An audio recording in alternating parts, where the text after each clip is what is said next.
¿Puede un niño de 5 años dibujar códigos de la NASA sin haberlos visto jamás? Y si te dijera que mientras la agencia espacial más poderosa del mundo activaba protocolos secretos de defensa planetaria, un pequeño en Ecuador empezaba a escribir exactamente lo mismo que los satélites recibían del espacio. Esto pasó en mayo de 2025, y lo que vas a escuchar ahora va a cambiar todo lo que creías saber sobre el universo. Era una tarde calurosa en Cuenca. El aire olía a eucalipto y tierra mojada. En una casa modesta del barrio El Vecino, rodeada de montañas verdes y el canto de los pájaros, Tomás Illescas jugaba en el piso de la sala. Tenía 5 años recién cumplidos, ojos oscuros, profundos, cabello negro siempre despeinado. Un niño común, o eso pensaban sus padres.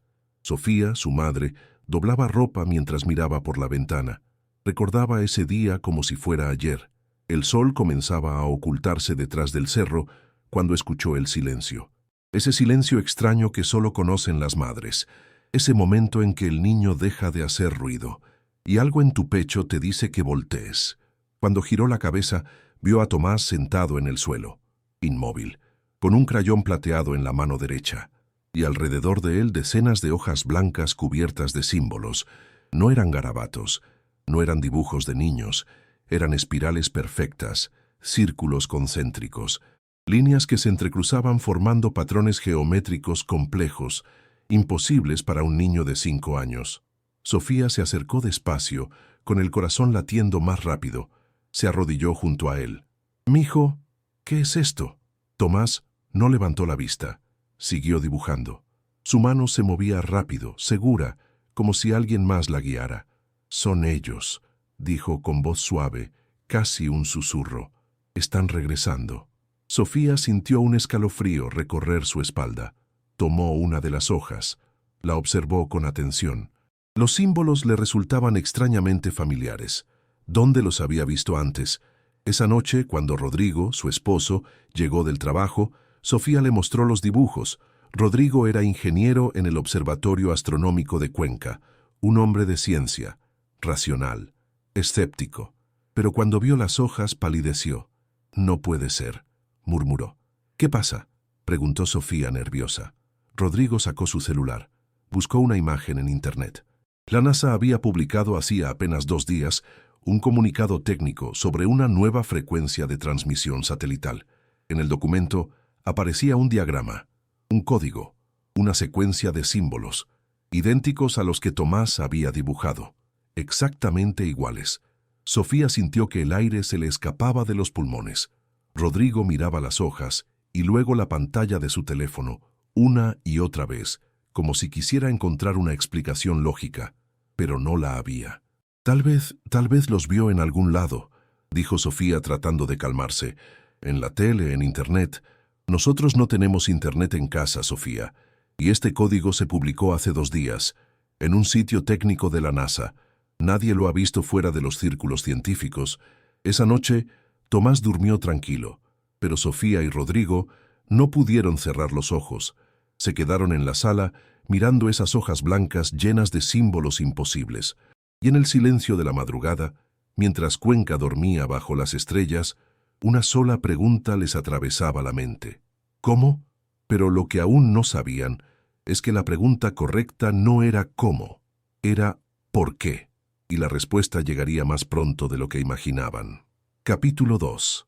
El observatorio. Rodrigo Illescas llevaba 12 años trabajando en el Observatorio Astronómico de Cuenca.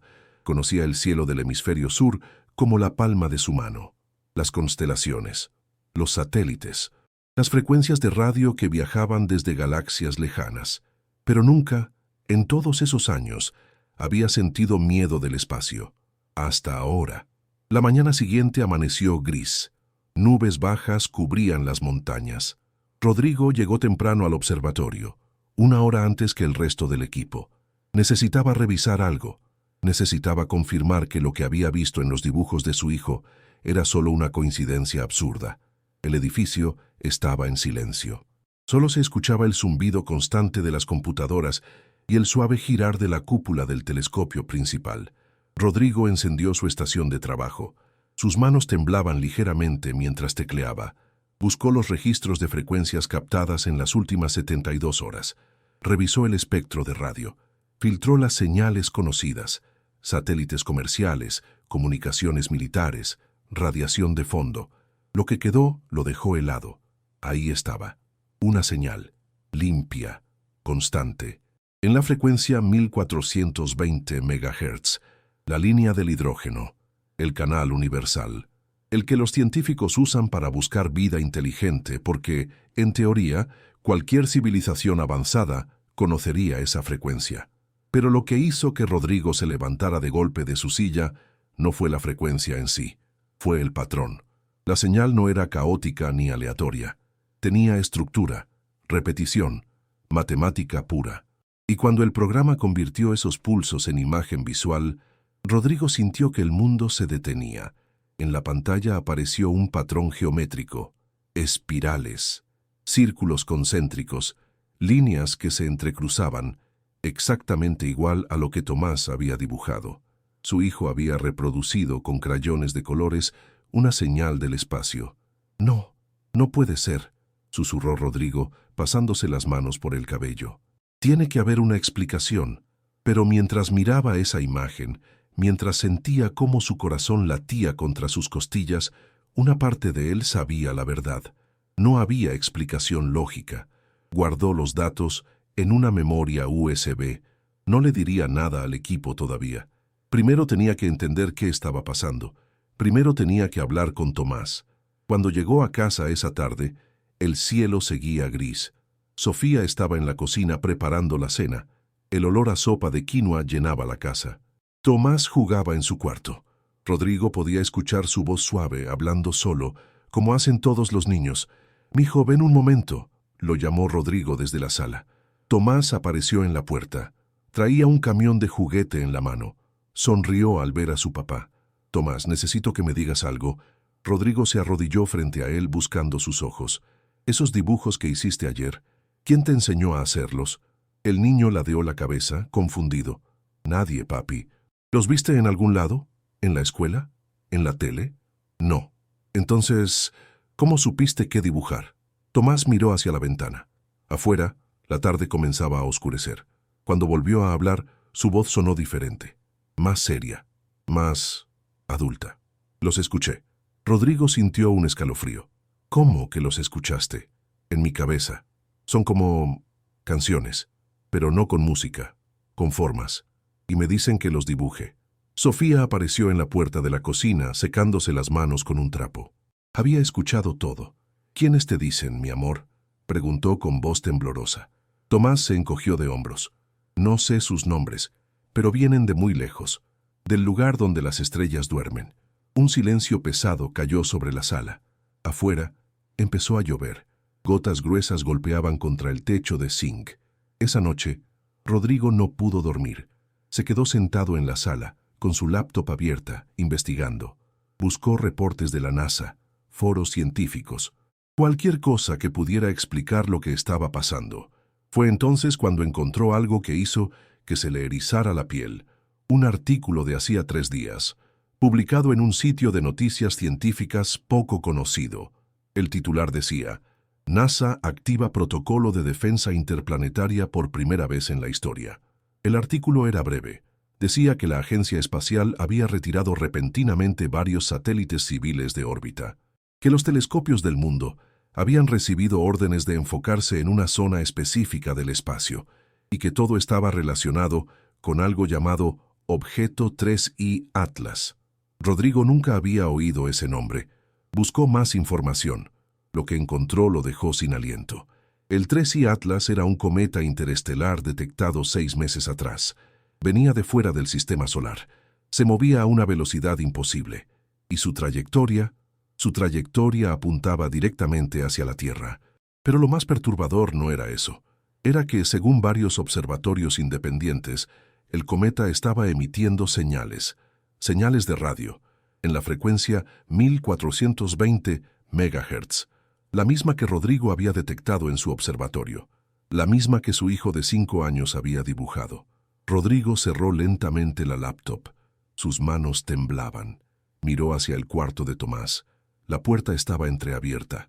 Podía ver la forma pequeña de su hijo durmiendo bajo las cobijas.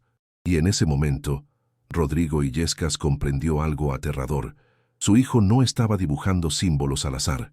Estaba recibiendo un mensaje que venía del espacio.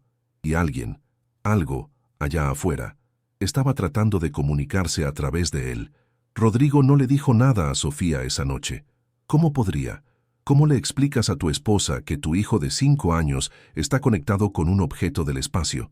Que tal vez algo allá afuera lo eligió, pero no pudo mantenerlo en secreto por mucho tiempo. 2 días después, Tomás volvió a dibujar. Era domingo. La familia estaba en misa.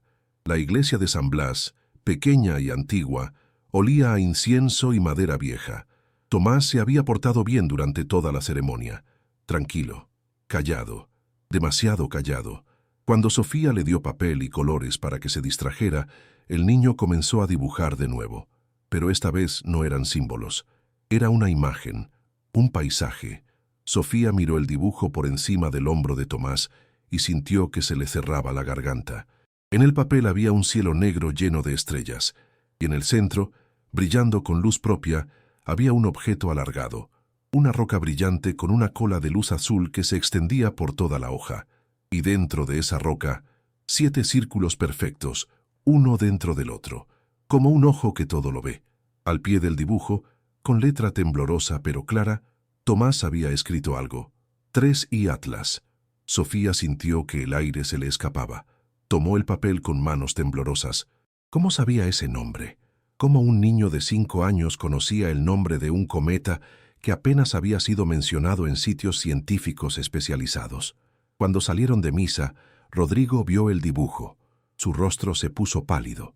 Tomó a Sofía del brazo. «Tenemos que llevarlo al observatorio», dijo en voz baja. «Ahora». «¿Qué? ¿Por qué?» «Porque esto ya no es coincidencia, Sofía. Algo está pasando, y necesito que alguien más lo vea». Media hora después, estaban en el observatorio. Era domingo, así que el lugar estaba casi vacío. Solo el doctor Mauricio Vega, director del centro, revisaba unos reportes en su oficina.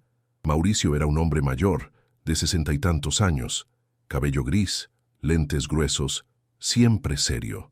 Rodrigo confiaba en él. Si alguien podía ayudar, era Mauricio. «Rodrigo, ¿qué haces aquí un domingo?», preguntó Mauricio al verlos entrar. «Doctor, necesito que vea algo». Rodrigo extendió los dibujos sobre el escritorio. Mauricio los miró con curiosidad al principio, luego con atención, luego con incredulidad. «¿De dónde sacaste esto?». «Mi hijo los dibujó. Tiene 5 años». Mauricio levantó la vista. Miró a Tomás, que estaba sentado junto a Sofía, columpiando las piernas y mirando por la ventana. «Es imposible. Un niño no puede...». Se detuvo. Tomó uno de los dibujos. «Este es el código de modulación que la NASA publicó hace una semana. Y este otro...». «Dios mío, Rodrigo, esto es la secuencia del pulsar que detectamos el martes». «Lo sé». «¿Cómo diablos un niño de 5 años...?» «No lo sé, doctor. Por eso estoy aquí». Mauricio se quitó los lentes. Se frotó los ojos. Luego miró fijamente a Tomás. «¿Puedo hablar con él?». Rodrigo asintió. Mauricio se acercó al niño. Se arrodilló frente a él, como había hecho Rodrigo días atrás. «Hola, Tomás. Me llamo Mauricio. ¿Puedo preguntarte algo?». Tomás asintió. «Estos dibujos que hiciste, ¿quién te dijo cómo hacerlos?». «Nadie. Los escucho». «¿Los escuchas?». «Como voces». «No. Como...». El niño frunció el ceño, buscando las palabras. «Como cuando cierras los ojos y ves colores. Pero estos colores tienen forma y sonido. Y me dicen cosas». «¿Qué cosas te dicen?». Tomás giró la cabeza hacia la ventana. Afuera, el cielo estaba despejado, azul profundo, limpio. «Que están volviendo, que la tierra es el eco de ellos, que no tengan miedo». Un silencio espeso llenó la oficina. Mauricio se puso de pie, caminó hacia su computadora. Tecleó rápido, buscó algo. Cuando lo encontró, palideció. «Rodrigo, ven a ver esto».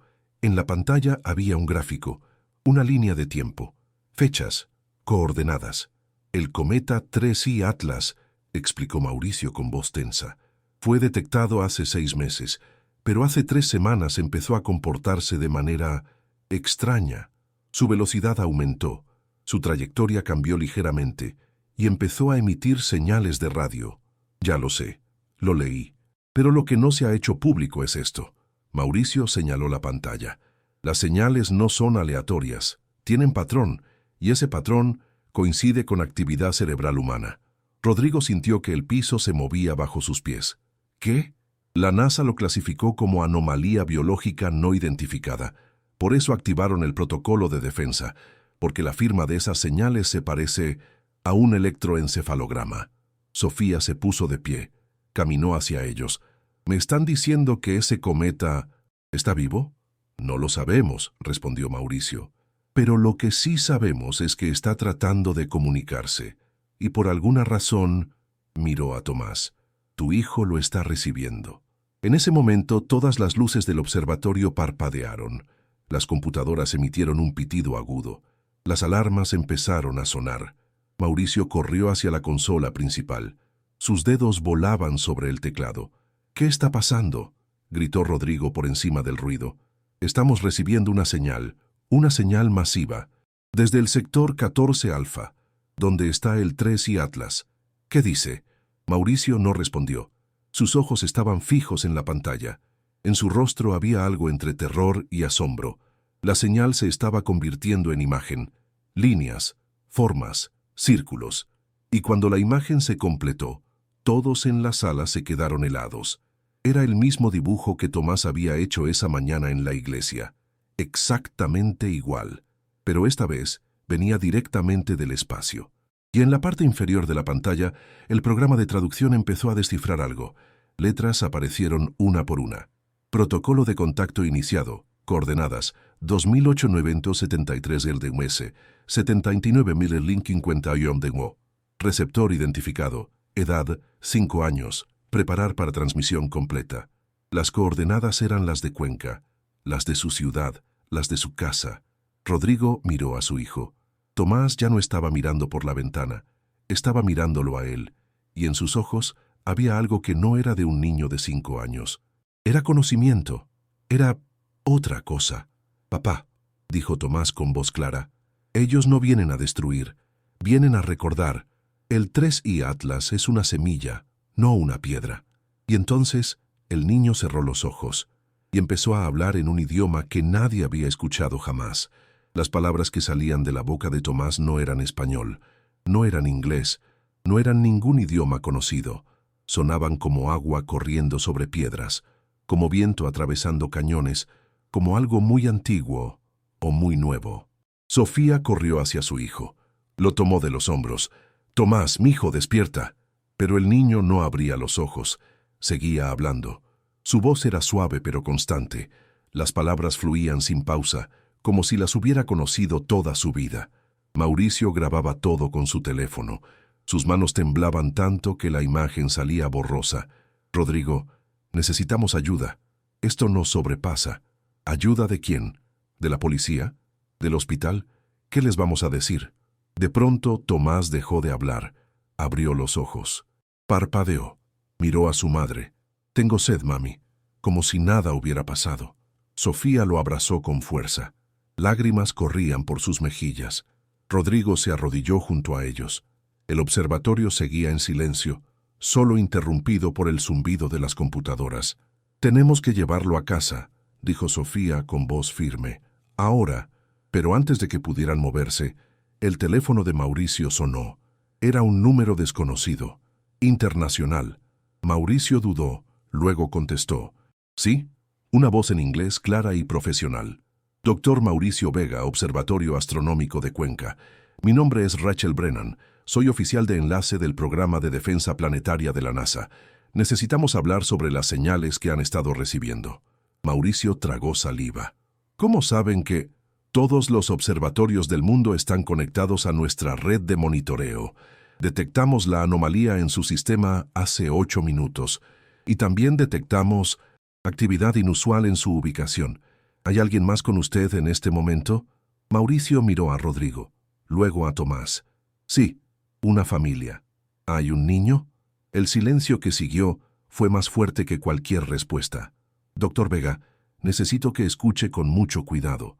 No es seguro que ese niño esté ahí. El protocolo de defensa interplanetaria se activó porque el objeto 3I Atlas mostró comportamiento anómalo, y ahora sabemos que está tratando de establecer contacto. Pero no sabemos con qué propósito. Necesitamos que trasladen al niño a un lugar seguro. Un equipo llegará a Cuenca en 6 horas. ¿Un equipo de qué?, preguntó Mauricio, su voz subiendo de tono. Científicos, médicos, personal capacitado para entender qué está pasando. Por la seguridad del niño y de todos. Mauricio colgó. Se quedó mirando el teléfono. Cuando levantó la vista, Rodrigo ya estaba de pie, con Tomás en brazos. Nos vamos. Ahora. Rodrigo, espera. No, no van a llevarse a mi hijo. No van a experimentar con él como si fuera un ratón de laboratorio. No es eso, Rodrigo. Pueden ayudarlo. ¿Ayudarlo? ¿O estudiarlo? ¿Encerrarlo? ¿Alejarlo de nosotros? La voz de Rodrigo temblaba de furia y miedo. Es mi hijo, Mauricio. Mi hijo. Sofía tomó la mano de Rodrigo. Vámonos a casa, ahora. Subieron al auto. Las manos de Rodrigo temblaban tanto que apenas podía meter la llave en el contacto. El camino de regreso a casa fue eterno. Nadie habló. Tomás miraba por la ventana, tranquilo, como si nada extraordinario hubiera pasado. Cuando llegaron, el cielo ya estaba oscureciendo. Nubes grises cubrían las montañas. Olía a lluvia. Esa noche, Sofía cerró todas las cortinas. Apagó su celular. Rodrigo hizo lo mismo. Se sentaron en la sala, con Tomás entre ellos, viendo caricaturas en la tele, tratando de fingir normalidad. Pero la normalidad ya no existía. A las 11 de la noche, mientras Tomás dormía, Rodrigo investigó en su laptop. Buscó todo lo que pudo sobre el 3I Atlas, foros científicos, sitios conspirativos, filtraciones de documentos clasificados. Encontró un video, subido hace 2 semanas por un astrofísico de Alemania. El hombre explicaba, con voz nerviosa, que el cometa no se comportaba como un cometa normal, que su composición era anómala, que los espectrómetros detectaban algo que no debería estar ahí: carbono organizado, estructuras cristalinas, patrones que se parecían a células. Es como si el cometa fuera un ser vivo, decía el científico, o como si transportara algo vivo dentro. El video terminaba abruptamente, como si alguien lo hubiera cortado. Rodrigo cerró la laptop. Se frotó la cara con las manos. Estaba cansado, asustado, confundido. ¿Qué vamos a hacer?, susurró Sofía desde el sofá. No lo sé. Tal vez deberíamos dejar que esa gente de la NASA lo revise, solo para asegurarnos de que está bien. ¿Y si no lo devuelven? ¿Y si deciden que es demasiado importante, demasiado peligroso? Sofía no respondió, porque no tenía respuesta. A las 3 de la mañana, Rodrigo seguía despierto. Miraba el techo, escuchaba la respiración suave de su hijo en el cuarto de al lado, y entonces escuchó algo más. Un zumbido, suave, constante, como si viniera de todas partes y de ninguna. Se levantó, caminó hacia la ventana, corrió un poco la cortina. Afuera, la calle estaba vacía, las luces apagadas. Todo normal, pero el zumbido seguía. Y cuando miró hacia arriba, hacia el cielo nocturno, lo vio. Una luz. No era una estrella, no era un avión, no era un satélite. Era algo más grande, más brillante, y se movía lento, muy lento, atravesando el cielo de este a oeste. Rodrigo sintió que se le helaba la sangre. Era azul, con un brillo plateado que pulsaba como un corazón. El 3I Atlas. Ya no estaba a millones de kilómetros de distancia. Estaba ahí, en el cielo, visible a simple vista. Y mientras Rodrigo lo miraba, paralizado por el terror y el asombro, escuchó pasos detrás de él. Se dio vuelta. Tomás estaba de pie en medio de la sala, descalzo, en pijama, con los ojos fijos en la ventana. «Ya está aquí, papá», dijo el niño con voz tranquila, «y quiere hablar». En ese momento todos los aparatos electrónicos de la casa se encendieron solos. La televisión, la radio, la laptop de Rodrigo, todos sintonizados en la misma frecuencia, y de todos ellos salió la misma voz, profunda, antigua, pero extrañamente humana. Tomás Illescas, receptor 7 Omega, protocolo de contacto completo activado, preparar para extracción de memoria ancestral en T-48 horas. La humanidad debe recordar. La clave está en el niño. Y luego, silencio. Rodrigo abrazó a su hijo con fuerza. Sofía corrió hacia ellos. Los tres se quedaron ahí, en medio de la sala, mientras afuera el cometa seguía su trayectoria lenta e implacable hacia la Tierra. Ya no había dónde esconderse. El contacto había comenzado, y Tomás estaba en el centro de todo. Capítulo 5. La memoria. Rodrigo y Sofía no durmieron esa noche. Se quedaron despiertos, sentados en el sofá, con Tomás dormido entre ellos. Cada media hora miraban por la ventana. El cometa seguía ahí, moviéndose lento, brillando con esa luz azul imposible. Al amanecer, Cuenca despertó diferente. La gente salía a las calles, señalaban el cielo, sacaban fotos, las redes sociales explotaban con videos y teorías. El cometa ahora era visible para todos. Ya no era un secreto de astrónomos. Era real. Estaba ahí, y nadie sabía qué significaba. Los noticieros hablaban de fenómeno astronómico extraordinario. Los gobiernos pedían calma. La NASA publicó un comunicado. El objeto 3I Atlas se encuentra en trayectoria de observación segura. No representa amenaza para la Tierra. Se recomienda a la población mantener la tranquilidad. Pero Rodrigo sabía la verdad. Ese cometa no estaba de paso. Estaba buscando algo, o a alguien. A las 9 de la mañana tocaron la puerta. Rodrigo miró por la mirilla. 2 personas, una mujer de unos 40 años, cabello castaño recogido, traje formal. Un hombre mayor, de barba gris, con una mochila grande al hombro. ¿Familia Illescas?, preguntó la mujer en español con acento estadounidense. Mi nombre es Rachel Brennan. Hablé anoche con el doctor Vega. Este es el doctor James Whitmore, neurocientífico de la Universidad de Texas. Necesitamos hablar con ustedes, por favor. Rodrigo no abrió la puerta. No vamos a dejar que se lleven a nuestro hijo. No venimos a llevárnoslo, respondió Rachel con voz calmada. Venimos a entenderlo y a protegerlo. Señor Illescas, lo que está pasando es más grande de lo que imagina, y su hijo puede ser la única persona en el planeta que pueda ayudarnos a entenderlo. Hubo un silencio largo. Sofía puso su mano en el hombro de Rodrigo. Escuchémoslos. Solo eso. Escuchar. Rodrigo abrió la puerta. Se sentaron en la sala. Rachel y el doctor Whitmore del lado de la ventana. Rodrigo y Sofía en el sofá. Tomás jugaba en su cuarto, ajeno a todo. ¿Qué es lo que quieren?, preguntó Rodrigo con voz tensa. Rachel sacó una tablet. Deslizó el dedo por la pantalla. Hace 6 meses detectamos el 3I Atlas, un cometa interestelar. Velocidad, 87 kilómetros por segundo. Trayectoria, sistema solar. Al principio pensamos que era solo eso, un visitante espacial, como Oumuamua en 2017. Pero hace 3 semanas, algo cambió. Mostró un gráfico, una línea que de pronto se disparaba hacia arriba.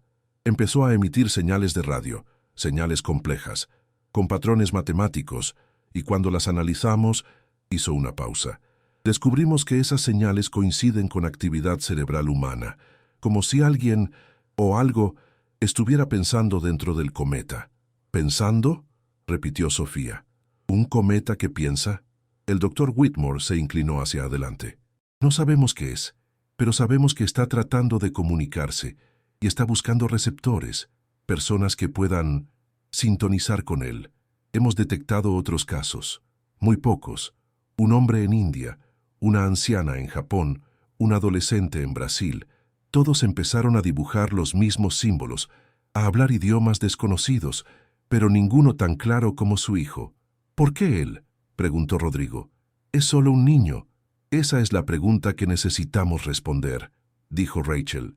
Pero creemos que tiene que ver con resonancia, como si el cerebro de ciertas personas estuviera en la frecuencia correcta para recibir el mensaje. Mostró otro video en la tablet. Era Tomás, en el observatorio, hablando en ese idioma extraño. Grabamos lo que dijo y lo enviamos a lingüistas de todo el mundo. Nadie reconoció el idioma, pero un especialista en lenguas muertas de Egipto encontró algo. Deslizó la pantalla. Apareció un texto antiguo, jeroglíficos. Algunas de las palabras que su hijo pronunció coinciden fonéticamente con inscripciones encontradas en templos del antiguo Egipto, específicamente en Abidos. el templo de Seti I, inscripciones que los arqueólogos nunca pudieron traducir por completo. Sofía sintió que el aire se le escapaba. ¿Me está diciendo que mi hijo está hablando egipcio antiguo? No exactamente, es algo más viejo, anterior al egipcio que conocemos, como si fuera el origen. El doctor Whitmore sacó de su mochila un dispositivo pequeño. Parecía una diadema con sensores. Necesitamos escanear la actividad cerebral de Tomás, ver qué está pasando en su cabeza cuando recibe estas señales.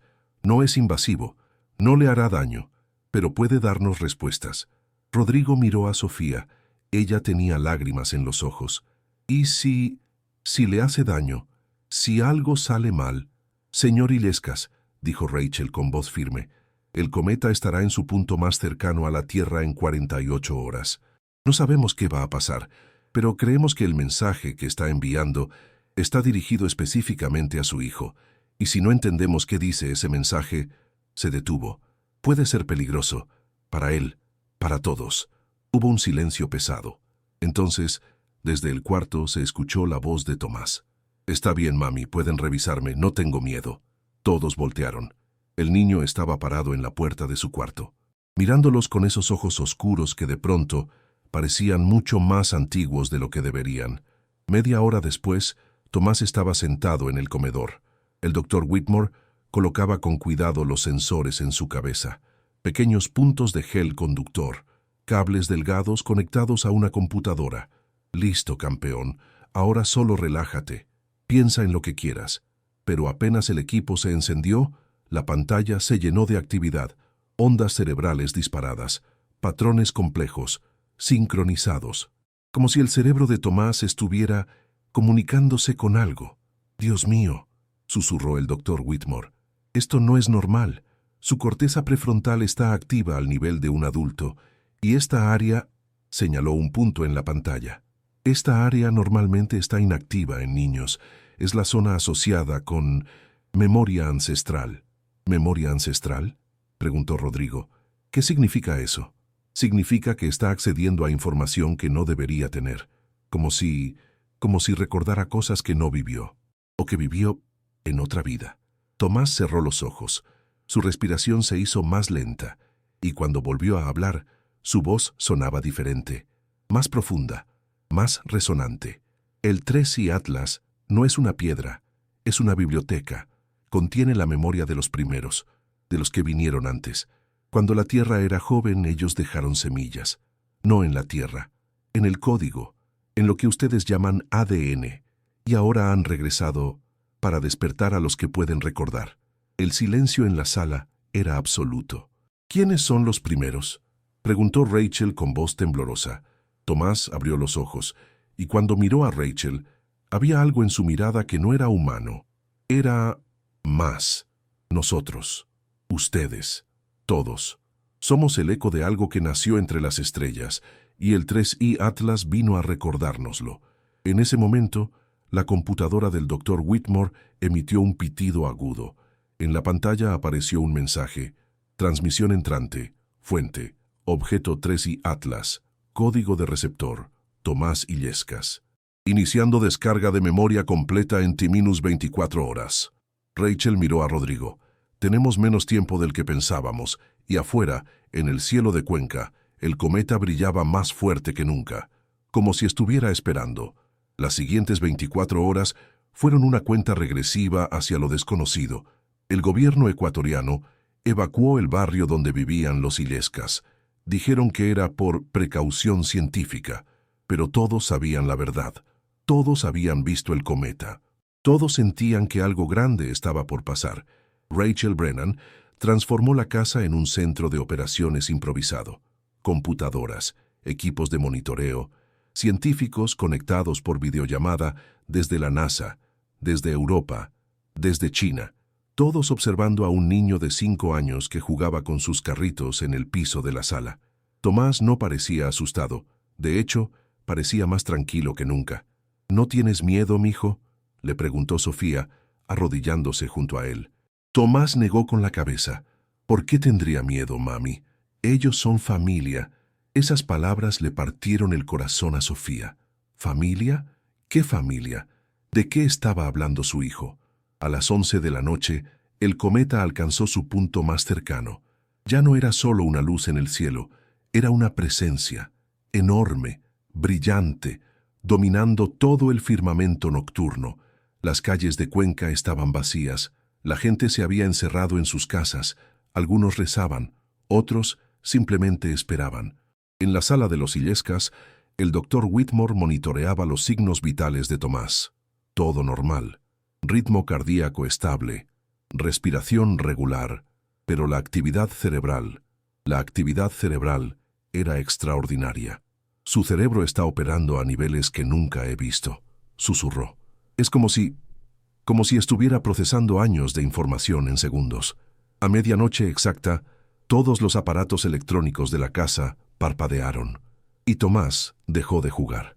Se puso de pie. Caminó hacia la ventana. Miró hacia el cielo. «Ya es hora», dijo. Afuera el cometa empezó a cambiar. Su luz azul se intensificó, y entonces algo imposible sucedió. Del centro del cometa salió un haz de luz, delgado, preciso, como un rayo láser atravesando la atmósfera, y ese haz de luz apuntaba directamente hacia la casa de los Illescas. «¡Dios mío!», gritó Rachel. «Están estableciendo contacto directo». La luz entró por la ventana. Bañó a Tomás en un resplandor azul plateado. El niño extendió los brazos, cerró los ojos y comenzó a levitar. Sofía gritó. Rodrigo corrió hacia su hijo, pero Rachel lo detuvo. «No lo toque. Podría interrumpir la transmisión». «Es mi hijo». «Exacto. Y si lo interrumpimos ahora, no sabemos qué podría pasar». Tomás flotaba a medio metro del suelo. Su cuerpo brillaba, y de su boca salían palabras. Pero no eran palabras de un niño, eran palabras de miles, voces superpuestas, antiguas, nuevas, humanas, inhumanas. El doctor Whitmore miraba su pantalla con lágrimas en los ojos. Está descargando información directamente en su cerebro. Terabytes de datos, imágenes, sonidos, memoria. No es posible. El cerebro humano no puede procesar tanto, pero Tomás sí podía, y entonces habló, con su propia voz, clara, fuerte. Hace 100.000 años, los primeros llegaron a la Tierra, no en naves, en luz, en código. Se mezclaron con lo que ya existía aquí, con la vida primitiva, y crearon algo nuevo, algo que pudiera pensar, recordar, evolucionar. Nos crearon a nosotros, y antes de irse, dejaron marcas, en templos, en piedras, en el cielo, y prometieron regresar cuando estuviéramos listos para recordar. La luz se intensificó, toda la casa temblaba. El 3i Atlas es el recordatorio, la llave que abre la memoria dormida. No todos pueden recibirla, solo aquellos cuyo código genético tiene la marca, los elegidos, los herederos, y yo soy uno de ellos. «¿Qué quieren de nosotros?», gritó Rachel. «¿Por qué ahora?». Tomás giró su cabeza hacia ella. Sus ojos brillaban con luz propia, porque el ciclo se cierra, porque la humanidad está lista para dar el siguiente paso, o para destruirse. Ellos vinieron a mostrar el camino, no a salvarnos, a recordarnos quiénes somos realmente. Y entonces del cometa brotó una imagen, proyectada en el cielo nocturno para que todo Cuenca la viera, para que todo el mundo la viera, una espiral de luz, conectando estrellas, planetas, galaxias, y en el centro de esa espiral, la Tierra, pequeña, azul, frágil, pero conectada, parte de algo más grande. Tomás descendió lentamente al suelo, la luz se desvaneció, el niño abrió los ojos, parpadeó, miró a su madre. «Mami, tengo hambre», como si nada hubiera pasado. Afuera el cometa comenzó a alejarse, su trayectoria cambiaba, se alejaba del sistema solar, su misión cumplida. Rodrigo abrazó a su hijo con fuerza. Sofía lloraba. El doctor Whitmore y Rachel se miraban, sin palabras. El contacto había terminado, pero algo había cambiado para siempre.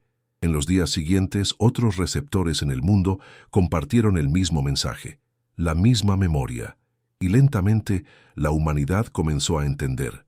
No estábamos solos, nunca lo habíamos estado, y ahora finalmente lo recordábamos.